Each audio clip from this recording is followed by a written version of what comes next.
Hello and welcome to episode 1 of The Tee-Off, the first Australian disc golf talk show.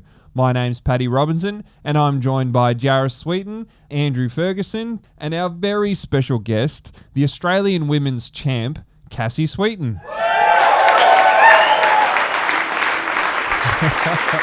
Say g'day, guys. Howdy. Hello. Hey guys. Okay, so we're going to be talking about the world of disc golf, a bit of disc golf in Australia. We've got a couple of disc reviews for you too. Cassie's even going to talk about women's disc golf. So let's get started.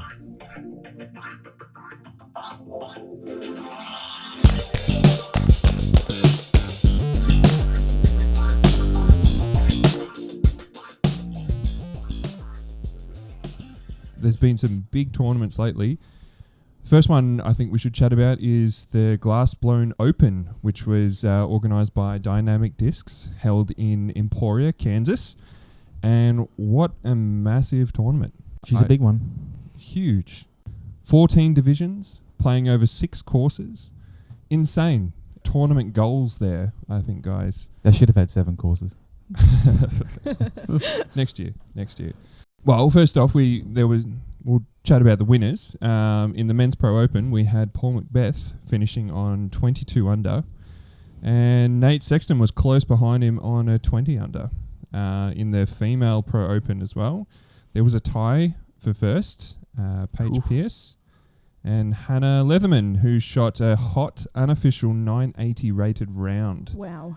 Now, the biggest thing with the Glassblown Open was it was actually only 2 rounds, which is pretty amazing to shoot 22 under over 2 rounds by Paul Macbeth there. But the third round was actually cancelled. Did you guys hear about that? Hence the tie in the women's division, I assume. Yes, hence the tie. Yes. Not even a playoff. No playoffs. No playoff. Wow. If it's unsafe to play, and I'm gathering it was weather. Yes, apparently, Yeah. weather. I watched the video of the second round, the coverage there, and it was actually perfect weather. There wasn't even a breath of wind, hence all these low scores. But I think they must have had just a shocker overnight, and they had to cancel. Well, I believe, isn't Kansas the strip for tornadoes and all that kind of stuff? Cyclones? And yeah. Yeah. So, fair enough. Yeah. True. But what do you think about cancelling rounds of disc golf? Have you guys ever had to do it? We've come close at the Aussie Open in 2015. During the first round, we had to abandon play. That's the first and only time in a tournament I've had to abandon play. I remember that.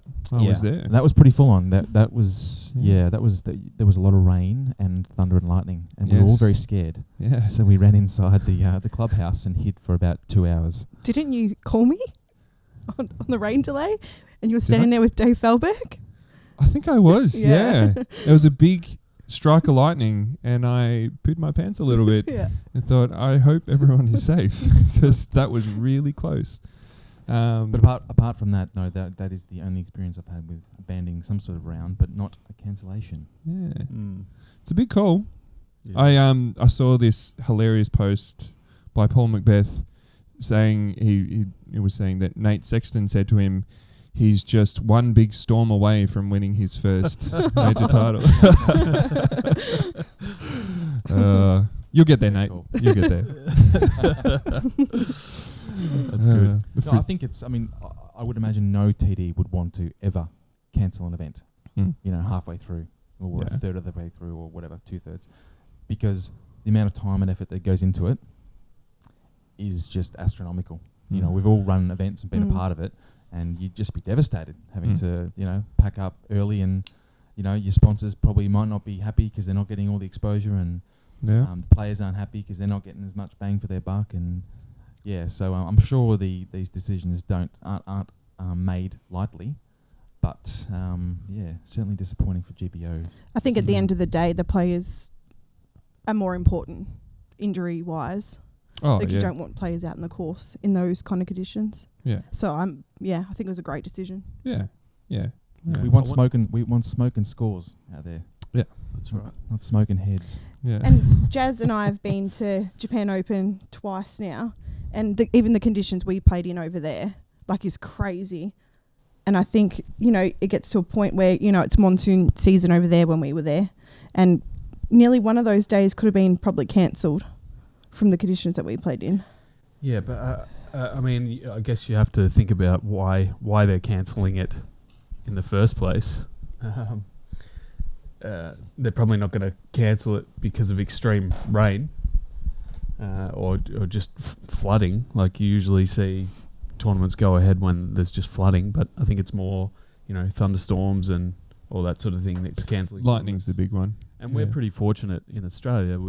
I don't know whether it's because we're not running tournaments as frequently or what the case is, but, we certainly haven't had many cases of cancellations because of thunderstorms. So, yeah, maybe it's just, the US is prone to more extreme weather, or I'm not sure, just those locations for those events. I'm not sure. Just a little shout out as well with the glass blown open.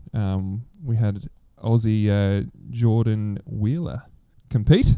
Came a gentleman's 92nd. Good on you, Geordie. Good on you, Geordie. I think he had a couple of... I think he had a 970 ran around, which is, nothing wrong with that. Good on you. It's pretty good. Certainly not bad for a lefty. Respectable. Very respectable. No, I think Geordie's doing a fantastic job. He's made the commitment to head overseas and made the move, and he's now well, I guess we can still claim him as Australian. He hasn't defected just yet, but representing through and through. Well, he does have an American passport. He'll be back. This is true. Yeah. But no, you're still Aussie. We still love you, Geordie. The next tournament I'd like to sort of chat about was the Disc Golf World Tour number 2, the Connor Pichte Open, held in the Czech Republic. Tell us about it, Fergs. I believe the course is called the Franz Ferdinand Disc Golf Park. Not after the band, of course, but after the Archduke, who was, I believe, shot and killed, and that's what started the First World War. Just a little bit of history there, if you like. All right. There you go. Yeah. I was thinking the band when I see Franz Ferdinand. No, apparently he was a Czech person. Great. Anyway, enough about the history. It's Mr. History Channel. Yeah. And I must say, not a permanent course either, which is very interesting. That is surprising. Yeah. So. Yeah. I've said it before, and I'll say it again. All the best courses aren't permanent.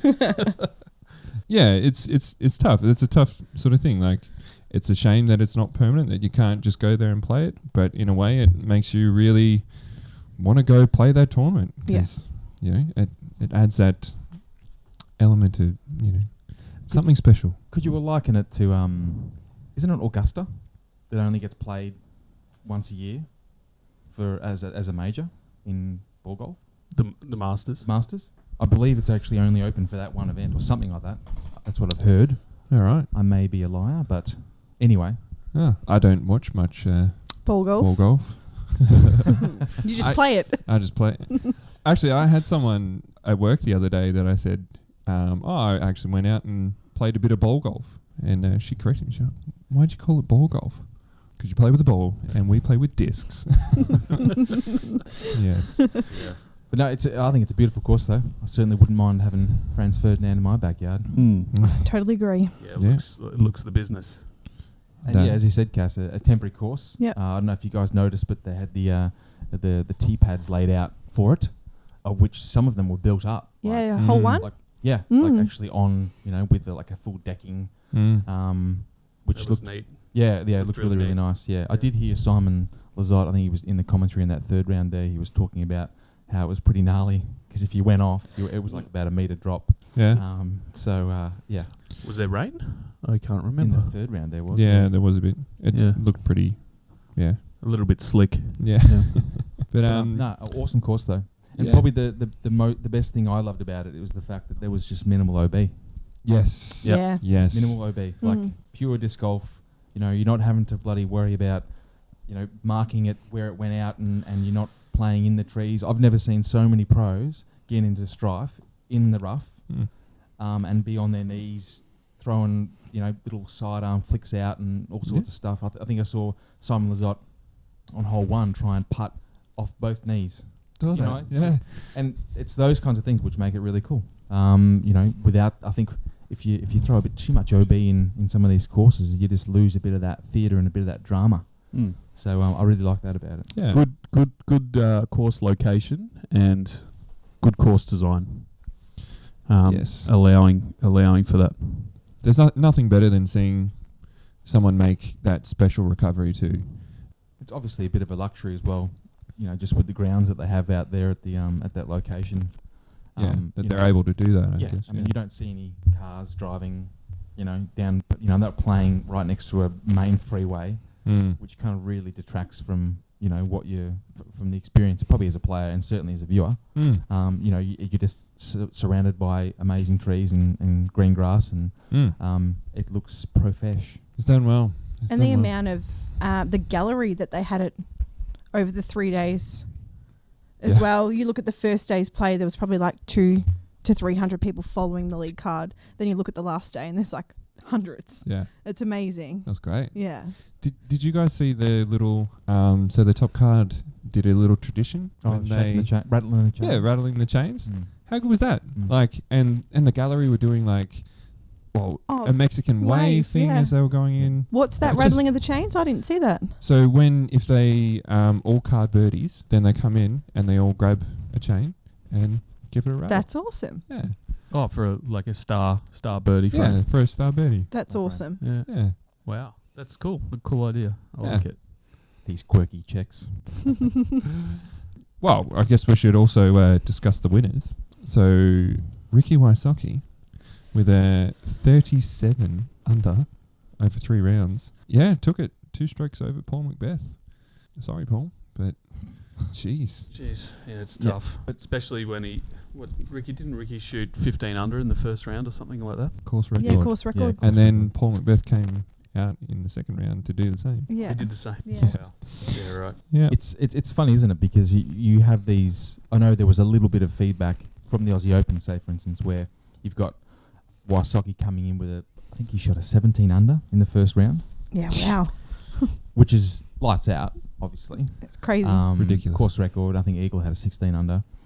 Not this obviously is not too far behind with a 15 under, but arguably on the longest course on the tour, at least on the Disc Golf World Tour, maybe on the whole PDGA Majors Tour or all the rest of it. But I mean, there's a few people talking about the courses aren't hard enough. Why should they be able to shoot this? Now, I mean, what can you do? I mean, it's next level kind of stuff. Yeah. I mean, especially when I think that the round rating for par, especially in the first round, was 67. A round rating for that was a 957. Mm. So, I mean, what does that mean for the course itself? This is meant to be a Disc Golf World Tour course.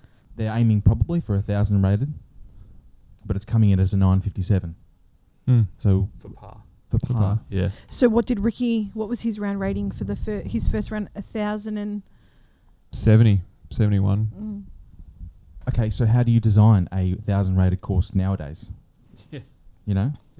Is it? Yeah. Are you going for length? Are you going for tight wooded stuff? Like what? Yeah. What constitutes?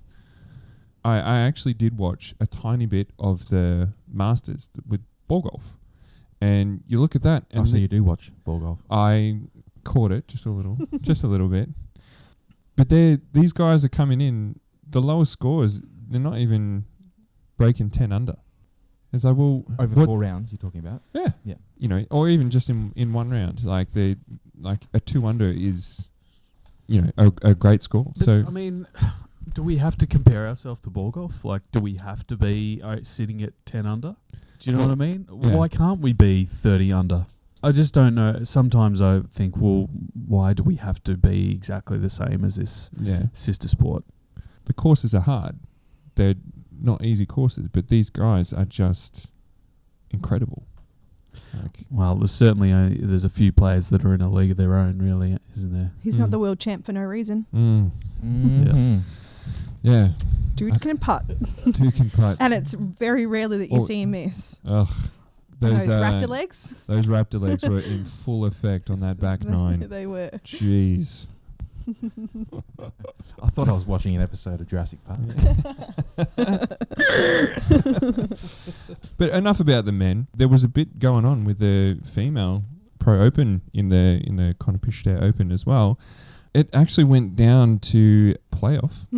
Evelina Salonen. For a 17-year-old, that girl can rip a disc. Yeah. It's amazing to watch her play. Yeah. So she tied with Vanessa Van Dyken from the USA. Yeah. And it went to playoff. Oh, They I went went to to a her play. first round, and she was crushing it. Oh. Like crushing it. Is it hole 2, the par 5 that dog legs to the left and then goes back to the right? Yeah. Man, her drives off that. Yeah. Yeah. Oh, Wow. ridiculous. Yeah. Yeah. And she came in with par. Yeah. She shot 67. Yeah. Yep. It's just, that's very, very I'm good. slightly shattered she didn't win. Yeah. a little. Yeah. And look, it really, unfortunately, she took a risk on that first hole of the playoff and just went OB. Vanessa played it pretty smart, and she come out on top. If you actually watch back over the 3 rounds, she never stayed in OB off the first drive. Oh, really? Yeah. Yeah. But exciting nonetheless. Yeah. And Vanessa's, she's basically a European now anyway. Yeah. Yeah. She's moving there, I heard. Yeah. I mean, she's shacked up with our Seppo? Seppo Bayo. Yep. How's she now? Absolutely, yeah. This has Wow. been going on for a few years now, I think. I'm loving all these disc golf couples. It's like the future of disc golf is strong there. Come on. Pump out some babies, guys. And just, it's Little great. hackers. Yeah. Look at the Jenkins little kid.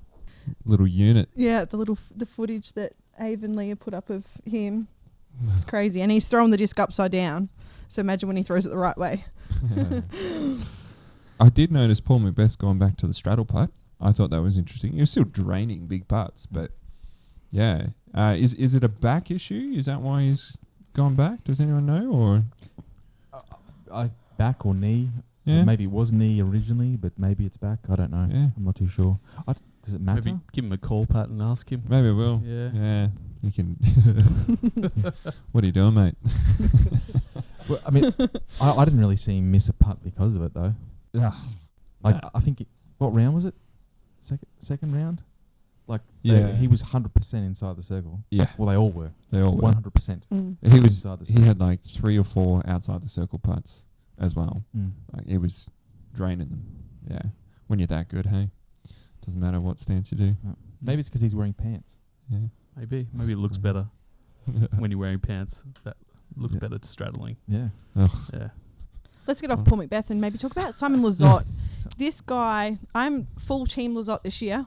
Yeah. He's just come back and he's all guns blazing. But the thing is like watching the Konopiste Open with Avery doing his Facebook Live. Simon's like on the field, he's still a character. Like he take as much as he takes his disc golf serious, he still, wants to impress the crowd. He wants to entertain. Yeah. He's an entertainer. He is an entertainer. I think he does want to impress the crowd, but you said he takes his disc golf serious. I don't think he takes it serious enough. You don't reckon? Yeah. I don't think he does. I don't think he's. I think he has lapses in focus out on the course, and gets maybe a little bit caught up in emotion of it all, and maybe loses a little bit of focus on his game. Yeah. And his strategy and what he's kind of worked in his head, what he's going to actually do during the round, and I think some of that might go out the window a little bit. Okay. Yeah. There's been a few tournaments in the past where I've thought that, like we all know he's got the cannon of an arm, but it comes to a hole where he'll try that different route. It's just not the right Safe play, option. maybe. Like you can see the line. That's the line to get a birdie, but he'll go, oh, actually, there's a line over these trees. I can do it. I'm going to take it. And it doesn't always work out, and it's disappointing to see. And I mean, you can see it just in the way that, other people react if they're not playing great. And you can see it in their eyes, whether it's, Macbeth, the guy looks evil if he misses a putt from 20 metres out kind of thing. And same with Ricky as well. They go up and they snatch the disc out of the basket or whatever because they missed an opportunity. Not that there's anything wrong with that. You don't need to see it, but maybe I feel like I want to see it out of Simon. Just get a little bit angry, mate. Don't just jump up and down and throw your mini. You know what I mean? Because like, maybe just try and get angry for once. I don't know. Although sometimes it's nice. Kick your bag. Well, no, like be civil, joking. but like the other guys, they, Yeah. give their thigh a little tickle or something like that. Just and see what happens, mate. Yeah. I don't know. And it come down to the last hole too, for him to tie third with Nate Sexton, and he missed his putt, and he placed fourth. So he's still up there. I think He's still placing fourth. Yeah. Right. he's still coming in still up fourth. there. Yeah. The media coverage of these events, like the World Tour is shacked up with Jomez Productions, and those boys do an amazing job. Yeah, the quality of tournament coverage has just really come leaps and bounds. Yeah. Leaps and bounds. And considering, they've got a small team, there's three or four of them, for them to turn stuff around that quickly and at that sort of quality and standard, it's pretty impressive. Yeah. I can imagine they're up all night editing and doing their, graphic overlays and all that sort of stuff. Must be like not a lot of sleep going on there, I would think. So yeah, they're doing a good job. There's nothing greater than waking up in the morning and seeing that new Spin TV edition. Like, right, bang, let's watch some disc golf. It's have your brekkie. It's the best way to wake watch up. some Spin TV. Yeah. We appreciate it, boys. Next on, that's a bit about the world. What's been going on down under though, as far as disc golf goes? We've had a bit on. It's been pretty exciting. We've had Cassie Sweetten become the first female sponsored disc golfer in Australia, sponsored by Innova Champion Discs, and that is pretty bloody exciting. Yay! Yay for me! Yes. Yay! Thanks, guys. You've worked hard. How long now have you been playing disc golf? Oh, I think it's 11 years. I think we started in 2005. Ferguson Jazz travel. Well, Fergs was living in New Zealand and saw the course at the Gardens, was it? And Jazz went over for a holiday, and they come back and they're like, "Look at this spot that we found." And I think, it didn't take us long to jump on the disc golf bandwagon and get out at Eastern Park. Our course that we designed out there, and yeah, I've only stopped playing when I had babies. So yeah, and still smashing it. Some commitment, but Still smashing it. get there. I try. It's not easy, but we do it. I think 2014 was a standout year. No, 2015 was a standout year for me. I was just over 20 weeks pregnant with my youngest Evie and won the nationals. And it was New South Wales at Rathmines. It was like 30-degree days. It was brutal weather. And I think Sal and I were coming into 3 holes to play tied, and I won by 3 strokes. So First time I've ever cried for a win. Did you say you were 20 weeks pregnant? Yeah, I was just over 20 weeks pregnant. Wow. Jeez. Yeah. Maybe there's something to this whole pregnancy So and you whole look at like extra follow through. center of gravity balance thing.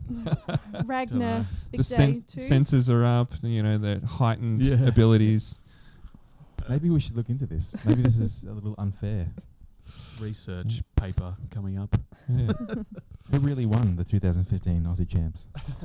It was Cassie Evie. or Evie? It was Evie. We'll see in a couple of years. Yes, but no, Cassie, she's doing very well, getting that sponsorship, well deserved. And it was actually announced just before the 10th anniversary of the Victorian Disc Golf Open, which was run by the Geelong Disc Golf Club in collaboration with the Melbourne Disc Golf Club. And it was a pretty big event, almost the biggest yet. Yeah. And Jazz TD'd that, or joint TD'd that. Yep. And one. And one. Yeah. Killed it. Thanks, guys. Yes. Myself and Paul Arden, we co-TD'd that one, and I think we had some really good numbers. Probably one of the biggest events outside of a Aussie Championships, which is good. Really good to see. I think the old Drysdale Reserve course still holds some weight, and people are still wanting to come from all over to get a round or two in there, so it's good. We lucked out a bit with the weather. It was pretty terrible. So a couple of weeks coming up to the tournament, we had some major flooding on a few of the holes, so we lucked out over that tournament weekend and we didn't get too much rain or anything, so it all ran pretty smoothly, which was good. And we had a lot of little side events and things that we ran at the same time, which I think people appreciated over the 3-day tournament. So yeah, it was good times. Including the flippin' disc dogs. They were pretty amazing. That was special. Bow and Sim. Bow and Sim, yeah, from Flippin' Disc Dogs. That was a highlight for me. Yeah, I think as dog lovers, absolutely. It's you something too. that it was pretty amazing. Yeah. I don't know if you've seen, but if you haven't, check out Fergadelic on Instagram and just flick back a few photos and you'll see there with Mickey Mouse. Mickey Mouse doing a footstool on me. Sounds really strange, but it was amazing, and it was like seriously a highlight of my year. Yeah. That was an epic photo. Super jealous. I think there might even be some footage Yeah. on the Vic Open page. Or you could go on to just look on Facebook, Flippin' Dog Discs, and they're on there. Click like and follow them. Yeah. They're good people. Good people. Yeah. That was unreal. Shout out to Bo if he's Love you, listening. Bo. Yeah. Hope What the a knees legend. are right. Yeah, hope your knees are right, mate. Oh, he's off. He's actually booked in for an op, so that's Oh yeah, wonder how that went. yeah. He's So Bo good. came down to the Geelong Chain Links League Day last month and competed for his first round of disc golf ever. Yeah. Yeah. I think he had a bit of fun. Yeah. Until he blew his knee. But I'm sure he'll be back. He kept going though. He kept going. Determined. He come back limping, and then we started the next round, and he He's was still still on throwing. hole 1, still throwing up and back. I think he was just trying to keep it warm, Yeah. prolong the inevitable pain. Right. So yeah, the Vic Open was a solid event, and we've got a few more coming up. Actually, on this weekend, we've got the South Australian Open being held in Tintinara. We've had a few of some from Geelong, some from Melbourne go up and compete. I think they've got about 30 people or so on the course. They've extended that out, and be exciting. Who's TDing that one, guys? Luke Turnbull. Luke Turnbull. Yeah. So Tinty. shout out, Luke. Good on you, Luke. We The We went Tinty last pub year. will be going off this Yeah. weekend, I tell you what. yeah. That place. Oof. It went off last year. Wine by Couple the of- gallons. Couple of very long glasses of wine there for all the punters. Do you need to fill people in of how that ended up for you, I tell Jazz? what, last year was trouble. Yeah, there and was Paddy. there was a few sore heads, Oh, I think, that morning. we got heavily stuck into the red wine Yep. and had a bit of trouble on the first tee the following day. Certain The souvenirs that sputum Jarrath from the left. T-pad. But no, it was a fun event. Pretty spewing that we couldn't get over. Pardon the pun. Pardon the pun. But no, it was good, and I hope everyone there enjoys it and goes well. The next big event after that, though, the Perth Disc Golf Open. This one I'm looking forward to. Yeah. 2 courses 2 courses, over which 2 days. I certainly haven't played a tournament in Australia where it's been over 2 courses. Aussie Champs 2009. 2009. Yes. Mm. Eastern that. Park and Drysdale. There you go. And that Well Killed before my time. every member of the Geelong Disc Golf Club.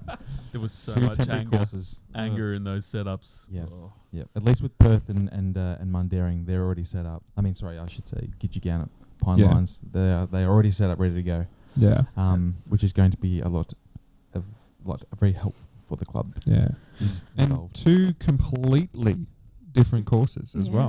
well. Pine Lines being Pine Lines. It's it's an old pine Plantation. I guess. that is owned by Keenan, one of the Perth boys. And just, when he joined the club, he said, hey guys, come out and chop whatever you want down and design an amazing disc golf course in amongst all these trees. And it's just, Pretty I epic. can't wait. Oh, I cannot Pretty wait. epic. yeah.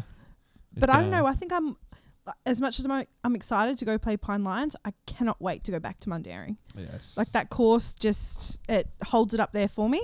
Yeah. After Aussie Open, I think I've got a little bit to get back from that course and hopefully walk away with better scores than I did from the Aussie Open. So that, yeah. Yeah. Be fun to play it in the winter too. Yeah, I can't wait to say And green, all the greenery. Not in 38-degree Yeah. heat. Yeah. Yeah. So Definitely. Dave Bandy, the president of the ADG, he's TDing the event. Mm-hmm. And JB from Mundaring Disc Golf Club, he's doing the Mundaring side of the Perth Open, which is cool. So, yeah, 2 courses. 2 very capable disc golfers there. Yep. So, yeah, it should prove to be a big event. So they've got 55 on the list at the moment with only 5 interstate players. And the Wow. rest is from Western Australia. So you got a couple from Jeez. Vic, including yourself and myself, Pat. We've got Reese Kruger from Queensland, got Tosh The Cruise. from Geelong, and Luke Turnbull. So yeah, Wow. 5 interstate players out of that 55. Hopefully we can Bring home the steal goods. some titles off the old West Australian boys. But that's a great effort by Western Australia. Like that's some big numbers there. Strong Kudos to scene. them. Helps having 12 courses in the ground, Fergie? I feel like it could be 12 if you count one that's on a camp, which used to be at the Maze, which was like, back in the day, 2006, I think that was installed there. Yeah. That's not there anymore, though. It's not there anymore. It's been moved out of the Maze because they Okay. built like some new water park thing, and it's been moved next door to a camp which is actually owned by the same people. Oh. Yeah, so it's a camp which you can go to as school kids and stuff like that and play. Yep. But yeah, if you count that one, I think it is like 11, 12 courses. And obviously, just a few years ago, it was only really Greenwood, Cockman Park, and Mundaring popped up in 2013, 14. I think that's when it was started to get installed. So Yeah. That's That's unreal. crazy. Yeah. That's great. And most of them are also, you can take a bit of credit there, Fergie. And the old disc golf park, they've done a great job over there and Definitely. can't wait for it to happen on the East Coast as well. That's exciting. Hurry up. And for those that may not know, Disc Golf Park Disc Golf Park Australia specialise in designing and installing disc golf courses. Fergie, you've been working for them for how long now? Is it I think it's 3 years. 3 years?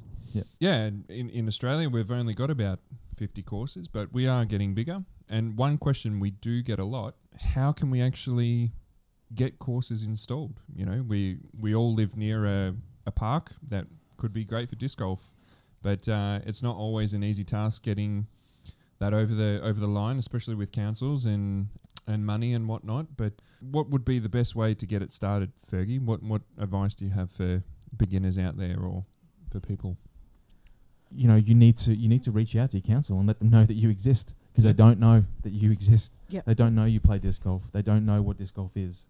So some people might be a little nervous about writing an email, but could you just post a comment on social media or even flick them a message on Facebook and just say, hey, I've started playing this game. I think it's great. Can we get a course? Would that be a good idea for people? Or I mean, yeah. When people ask me, I always tell them, just if you want to write something to the council, you don't have to be so eloquent in what you put together. Just write it from your heart. Tell them why you want a disc golf course, because we all know it's the greatest sport ever, and we know how positively it's affected our lives. So just tell them that, tell them that, hey, I want to go and do this with my girlfriend or my wife or my grandma or my kids, or disc golf is unique like that. There's not many sports where you can do that, and it's just you've got to educate and communicate that to the people that you're asking, for this course. And yes, why not? Why not send your counsellor a message on Facebook? They're on there. Go and find them. Go to your council's website. Find out what's happening. Are they developing any parks around you? What's your councillor's name? What ward are they in charge of? Their emails there, their phone numbers there. Give them a call. You won't know unless you try. No, absolutely. And if disc golfers do this, then the sport will be more recognised, and people will, the decision makers will find out about it, and there will be it'll be more likely that courses will get installed. And look, And obviously, as Disc Golf Park, we're there to be able to provide a service to do that. You know, if you want to help work, work with us to achieve your goals, then we're here. Yeah, I've done that whole look up. You know, I remember when I first thought about looking up councillors and wards and stuff. That sounds really confusing, but it was just a simple Google search when I did it, and I found the number and flicked off or an email and just sent it off and got a reply within a day. It was super easy. So yeah. If you're looking to get a disc golf course installed, get the ball rolling and take Fergie's advice. And feel free to reach out to me. You know, like I'm on social media. There's my emails are out there or whatever. You know, if you want any advice, I'm happy to give you that and point you in the right direction. And, you know, just at least give you a bit of a kickstart on an email that you might want to write or something like that. You know, I'm here. I want to see the sport grow. And we all do, so. Yeah. Awesome. All right. Cool. Thanks, guys. Well, we've got just a quick couple of reviews as well of some discs and some disc golf products. So one of the go-to discs in my bag that I'd love to sort of share with everyone has been the Latitude 64 Fuse. It is a mid-range disc. I sort of liken it to it has a very rock type feel to it, but it has a bit more dome. It doesn't necessarily fly so much like a rock. It is quite understable, but the glide on this thing is just incredible. I've never thrown a disc like it. I throw it flat with a little bit of height, and that thing is only soaring to the right with my right-handed backhand, and it's great. I use it for little runs at baskets and stuff like that from that 20 to 30 sort of meter range. Actually, I hit a massive putt this morning out on Bowen Valley disc golf course with it. Yeah, it's a great disc, really beginner friendly, but you know it's found a spot in my bag. If someone's looking for a really fun mid-range, check out the Latitude 64 Fuse. Fergie, what disc would you like to tell us about? Well, I had originally kind of thought I might talk about the T-Bird, because the T-Bird's just like an awesome disc. Never heard of it. Just what are they? You never heard of a T-Bird? Nah. Oh. Yeah. I have, Fergie. You have? I have. Yep. It's like a polecat. No, it's not. That's not true. Okay, well, I won't talk about the T-Bird, even though I think they're awesome. Get one in your bag. Like now? Like totally now. Like now. I've had T-Birds in my bag since I started playing. I've still got an 11-time 11-time. So you weren't Climate. going to talk about I think the you T-Bird? need to talk about the T-Bird now. I'm just saying, I've still got one in my bag. It's awesome. I was going to ask you about that exact disc, actually. You're slightly going to be cheating on T-Bird right How now. much did you pay for that disc, by the way, at the time? No. Different disc, not the orange. Not the orange one? No, not the CE T-Bird. Not the CE. This one's just like the 11-time standard champion. Yeah, right. Which I looked on eBay the other day, and I think they were about $100, $100 and something bucks for like something that's completely new. Yeah. Or even used. Some of them were like $100 US. Which is pretty amazing. Anyway, that's an amazing disc. But I thought I would talk about another disc that I just cannot stop throwing. Literally cannot stop throwing. And that is the Discmania MD. In particular in the C-line plastic. So this thing here is, I mean, if you want something that's just really, really, really straight with lots of glide, but a nice little tasty finish to the left, then this disc is totally for you. The one I'm throwing is actually a first run, which was gifted to me by Mr. Chris Finn. Thank you very much, Chris. The dude himself. And it's really nice in the hand. It doesn't have a bead. It's got a nice kind of dome to it. Yeah, no bead. And the rim, I think it's actually what you call like a VTEC rim, which is the one where it's not concave, but it's convex. Like it actually kind of comes out, if you know what I mean. So that just even makes it a bit more kind of nice in the hand. Like it just kind of, you get a little bit more kind of feel there in the fingers. Anyway, this thing here, I'll throw it on, anything within 100 meters, and it's just going super straight. If I throw it on an anhyzer and turn it over, it's going to hold the line for like a good 80, 90 meters until it will then, if I give it enough height, it'll start to kind of straighten up and fade left again. But yeah, this thing is just beastly, and I just bought another 4 of them. So Beautiful. Can I have a feel of that? You can touch it, Cassie. Thanks. Are they all this domey? Yeah, pretty much. It's not a flat Wow. top disc. No. The rating, I guess the numbers on it are 4500. So I think that's like a Mako. I think you could almost call it a Mako, kind of, but it's not. I don't know whether the Mako's got the VTEC rim, but anyway, it's just such a nice disc. What about you, Jazz? What do you got for us? Most people that know me know that my putter of choice is the Challenger, Ugh. and it has been for quite some time. How many do you own? I have a few. Probably around 50 or so, I would say. Woo! Which is a decent stack. But yeah, I guess to compare, I'm just trying to think what I would compare it to. And I know dynamic discs, like shape-wise, dynamic discs have the Warden, which is similar. My plastic of choice is the Pro D, which is the equivalent to maybe Dynamic Disc Classic or a Innova DX or a C-Line. C-Line? Is that? No. What? D-Line. D-Line, sorry. In Discmania plastic.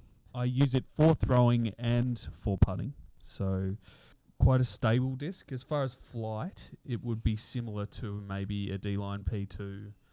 Trying to think what else flight-wise it would be similar to. But anyway, it's great. It's good, reliable putter in the wind. Good for headwind putts. Always has a little bit of hyzer as it slows down. Nice in the hand, rounded rim. It's got like a tiny, very micro bead, but it's not really even noticeable. Good depth. Yeah, I can't say enough good things about them. And we've seen you hit some big putts with those challenges. They're good. I know they're not as common as much anymore, but yeah, I guess I've been putting with them forever, so it's hard to sort of change that up. Really, it's good disc. Nice. Got one of those sexy jawbreaker plastic versions in my hand right now. The gobstopper, or yeah. Where'd you get that from? Oh, some loser gave it to me. No, my good friend Andrew got me a nice little Christmas present. Yeah. Thanks. You can have mine Fergie. too. I'm holding the other not the jawbreaker plastic. I'm holding the regular Pro D plastic. I've noticed that it's quite convex, Concave top. concave. Yeah. Okay, concave. Which I guess for me, I find my thumb rests. It's a good fit to the hand because your thumb sort of rests down in that concave. So I mean, some like that sort of thing, some don't. Works for me. Not as much as it's got concaveness. Not as much as a Yeti, but it's on its way there. Yeah. Like if you've seen the Yeti from putter? memory, yes, it's similar, and not all of them have that. The ones I use, I prefer the concave sort of top. It's going to hold up a bit more in wind, I guess, as well. Would you say, or? Look similar. They're similar, but it's just more the feel for me. Cool. Yeah, but yeah, good disc. Check them out if you ever come across one or have a chance to have a throw of one. They're a great disc. Cool. Well, we've got another little segment like outside the circle. So outside the circle. Just products that that aren't discs that we either have in our bag that we just can't sort of do without, or that we always make sure we're taking along with us for around. One thing that I bought just before the Vic Open was a good pair of shoes for disc golf. And my goodness, have I found a good pair of shoes. So if anyone's heard of the Solomon Gore-Tex, wow. Great shoe. It was a little wet, just a little. It was a little moist down at Vic Open. But I tell you what, my toes were not moist. They were just lovely and toasty warm the entire time. Cannot say enough good things about them. They've got a great grip. All the Gore-Tex is on the top, so there's no moisture getting in anywhere. So your socks were dry after Vic Open? My socks were dry. Wow. Yeah. I was stepping in puddles that were like an inch deep. Wow. Water. Yeah. but my feet were dry. And comfy too, right? Yeah, super comfy. Really Have you got the comfy. same, Fergs? No, I do have Solomon's, but they are not the same model as yours. Yeah. But they're full Gore-Tex. Yeah, they're amazing. Yeah. Same thing. I got them for the Vic Open because it was moist. Yes. And yeah, I mean, crazy good. Same. I mean, if you stand in a puddle and the water goes inside the top where your ankle is, Of then course they're you're gonna going to get wet. Yeah. Yeah. But Good you luck could stand finding in- a shoe that stops it. exactly. Yeah, Unless unless you're you're in Matt your Adams and you have those Crocs? sealskin. Yeah. No, What are sealskin. they called? No. He's got Oh. the sealskin socks. Oh, Yeah, they're yes. full I waterproof saw them. socks. Oh, yeah. wow. Yeah. That'd be good What for are those smelly old feet, school wouldn't it? things Yeah. that Sparky used to wear over his shoes? Oh, they're gators. The Gators. Gators. Stop all the thistles and Yeah. Yeah. Yeah, but Grass you know, particles. if you want to go out and look, reasonably cool on the course when you're playing, not like those gator Reasonably? things, check out some Solomons. They cost a pretty penny, but worth every cent. If you hunt around, they're comparable. If you buy online and hunt around, you can Mm. get some reasonable prices. Okay. And yeah. I'm not one for spending money on clothes, so if I can if I can fork it out, You can. anyone can. What about you, Fergs? What's in the bag that you just love having in there? Well, that's interesting because I carry many things in my bag. There's one thing which I'll get to, but one thing I just wanted to give a hot tip to, and I've done this for ages. I carry all of my things inside the pockets, the side pockets. I carry them in Ziploc bags.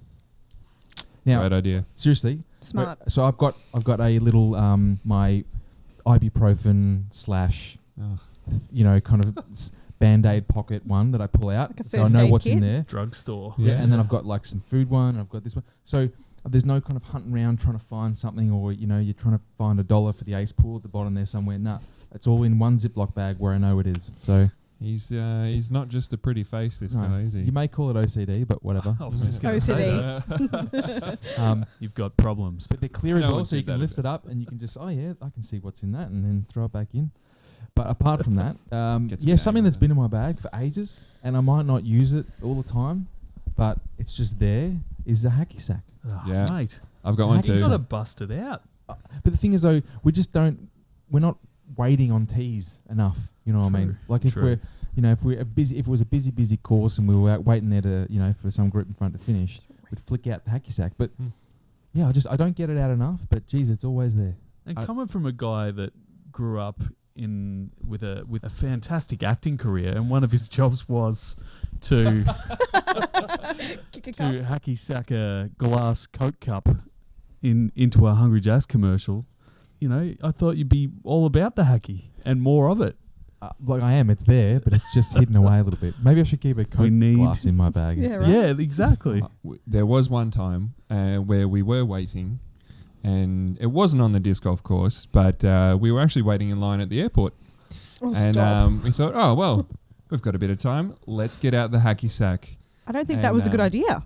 Well, It not was for the at the bloke time. that happened to be walking just behind Fergie as he was attempting a pretty amazing kick. Was it a Pretty sure jester? it was a jester. It was Nice. And unfortunately, California games. backhanded this poor man straight in the nose, broke his glasses. Yeah, Did they break? Yes. they broke. They broke. Yeah, Wow. there was I didn't know the curse words Gets to even follow better. were pretty incredible. But I tell you what, I've never laughed quite so hard with Fergie just saying, "Well, if you can't handle the heat, mate, keep walking."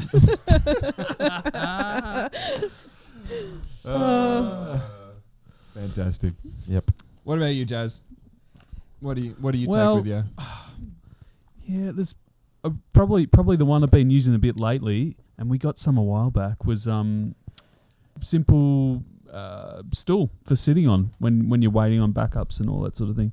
And again, you don't need it all that often, but if you're waiting on the tee for the other people to throw, it's kind of nice to save your energy. But I've got one of those, it's called a camp time stool, and they're extremely light. So you can carry it around. It really doesn't add too much weight to your bag or anything like that. And we got ours a couple of, nearly 10 years ago now. We've had them. 2008. Yep, at the Japan Open. But I believe Companies like Huck Lab and Dynamic Discs, they sell them. Yeah, I believe. picked up a Huck Lab one. I actually stayed with the owner of Huck Lab in America and bought one straight from him. Name dropping. Jeez. Oh, yeah. Jay. Good old Jay. Yeah. Jay and EB. They're super great. handy. They're great. I've looked locally to see if there's anything similar at your camping stores, and they're all just a bit too heavy in comparison. So the Camp Time stool is the one to get if you're eating M&Ms on a teapad. That's the ones to get. Yeah, but I highly recommend them. They're really good. Yeah, M&Ms are great. Probably not something you need for just your casual round to take with you, but if you're playing tournaments and whatnot, and you've got Very handy on the 3 or 4 rounds to play, helps you conserve your energy a little Lovely. bit. Yeah. What about you, Cass? I've kind of got 2. First one's hand warmers. Has anyone come across those little sachets they're good. Yeah. that you break up and you put in your pocket? Good Yeah. for us East They're- Coasters. Yeah, they're amazing. I think Our you and I got South them. East Coasters. And I think they were like $1, weren't they? Yeah, they're not They were- expensive at yeah, all. pretty cheap. So that, but Pat did a stint over in the US last year and played Worlds and brought me back a whale sack. Oh, love the sack. From Tina. Love the sack. I've been using that on my bag since last year, and I'm one of those that gets a lot of moisture in my hands. So yeah, that's one thing I have on my bag Yeah, that I use. So yeah, I don't think I could play around without that. it's good. I don't play around without my sack either. Oh, I hope not. There we go. Nice one, Pat. No, you're welcome, Cassie. You're welcome. All right, seeing as we've got the top women's player in Australia sitting right next to me, I thought we'd fire a few questions about women in disc golf. All right, well, first off, what are the challenges for women in disc golf at the moment? I can kind of talk all on behalf of Australia. We don't have enough women in disc golf. I think it's, something we're always going to come across, especially in the next couple of years. Hopefully we can grow the sport, as they say. The women's global event, I think, is a great thing globally, but on an Australian level. We've, Arina over in Perth, she runs the Perth global event. I've run one in Geelong, my hometown, and M. Cameron from New South Wales, she's run one alongside the New South Wales Open. Next year for the 2018 global event, I'd love to see us bring that together on a whole. Look for funding and apply for grants to push it, to get that funding to fly everyone into one state and compete together and really stamp us women in Australia. So Cass, just for the people out there who may not have heard of the women's global event, what is it? How does it work? Okay, so it's 2 rounds of disc golf at your local course. Scores from the first 2 rounds of each participating tournament will be submitted to the individual tournament for the PDGA, and then that's based on a course rating set with, you have to have a couple of men's open players for their rating to count towards the course rating, which then helps us women's rating. And then it gets tallied up across the globe, and then they have their winners.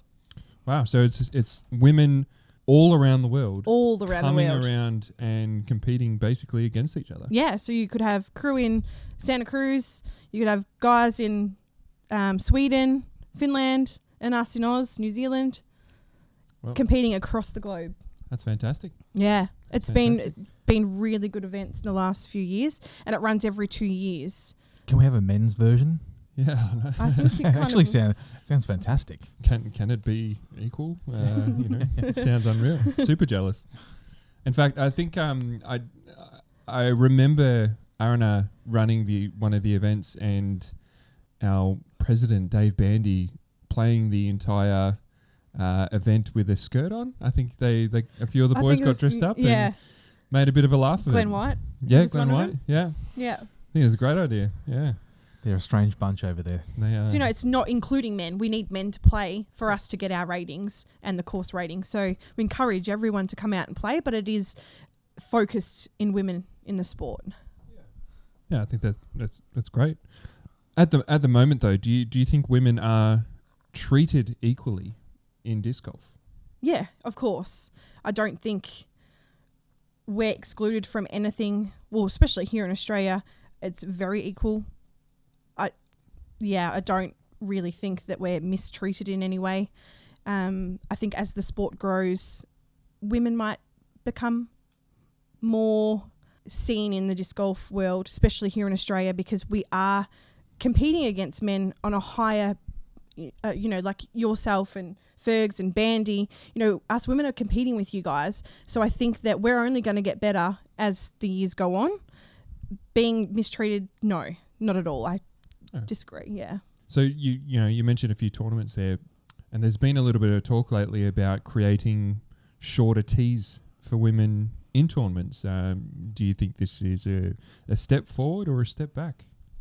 I don't think a step forward. I'm not keen on the idea. I think for a novice, an intermediate, a junior, yes, having different tees, but I don't think changing or putting it as women's tees. I know for me, since I've been playing, 11 years, I've always played off a tee the same as guys.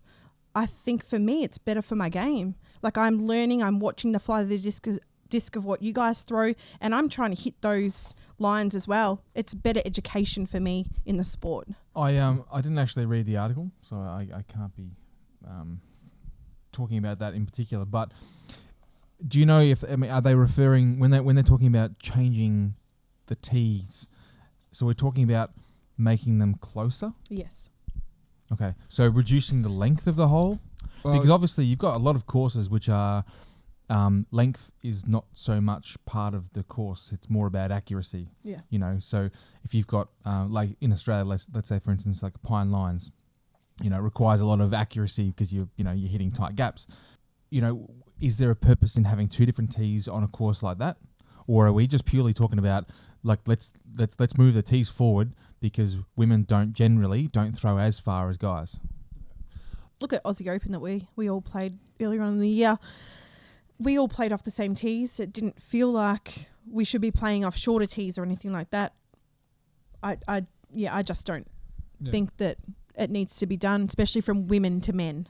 Maybe from divisions, yes, but not women to men. So, in tournaments in Australia, men's pro open, we have financial incentives. Men's advance and lower divisions, I know in my experience, like they've won new bags, they've won baskets, pretty substantial prizes. Mm-hmm.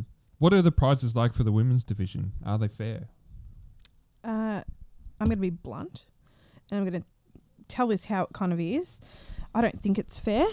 I've walked away from a few events opting not to cash out on the tournament and then walked away with nothing. So the cash hasn't even gone into merchandise or anything like that. I kind of think that, we're playing in, as far as I see it, we're playing a top women's division that I think need to get represented the same as what men's do here in Australia. If we're paying the same as what you guys are, which I'm more than happy to pay an open fee, me as a sponsored player now, I don't want to be receiving merchandise. I don't want to be receiving discs because I get that for my sponsorship. I think being able to cash out is an advantage, and it gives us something to work harder for. All right, well, that brings a close to the first episode of The Tee Off. Thanks for joining me, guys. Thanks for hosting, Paddy. Thanks for having me. Thank you very much, Patrick. It's been a pleasure. Keep on hucking. Keep an eye out for our next episode sometime next month. And until then, get out and play some disc golf.